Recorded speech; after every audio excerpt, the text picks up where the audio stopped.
Mad Dog Time, 1996, is a fun film to watch, although it wasn't well received by critics and was a financial flop.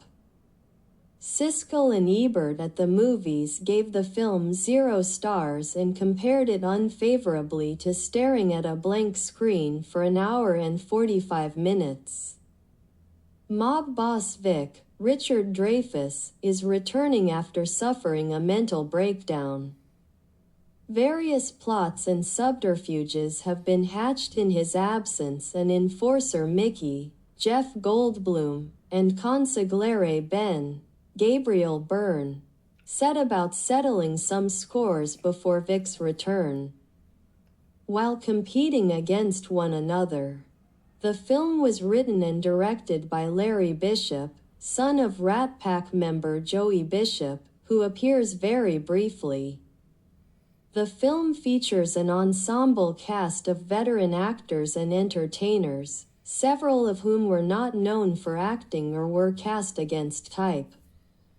Although Gabriel Byrne plays a role similar to his earlier role as Tom in Miller's Crossing, the film's Art Deco style gives it a noir ambience. The plot is suitably convoluted. The dialogue is witty.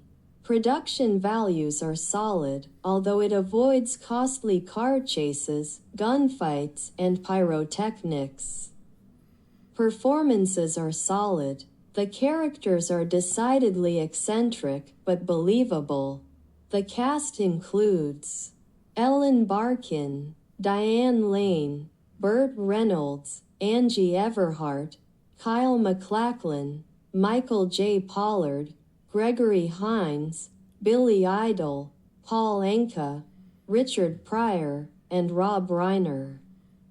There are better films in the genre, including Miller's Crossing and the Godfather trilogy, but Mad Dog Time is worth checking out.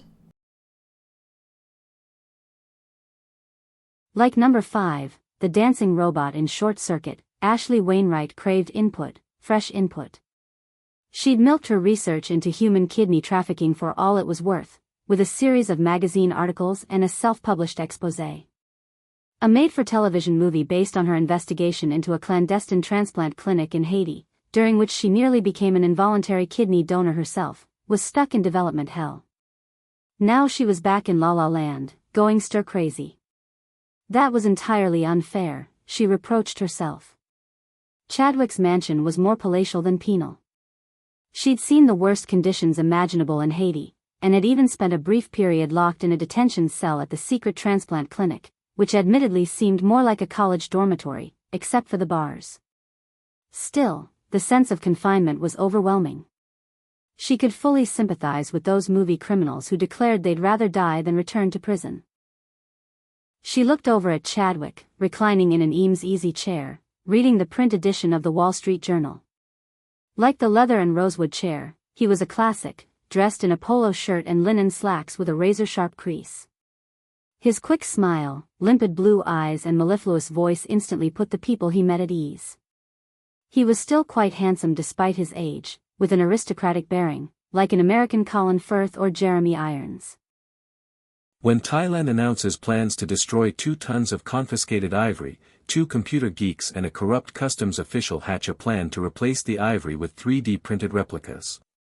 However, corrupt officials also plan to substitute fake tusks and trade the ivory for kidnapped Cambodian girls they will traffic to a Qatari brothel.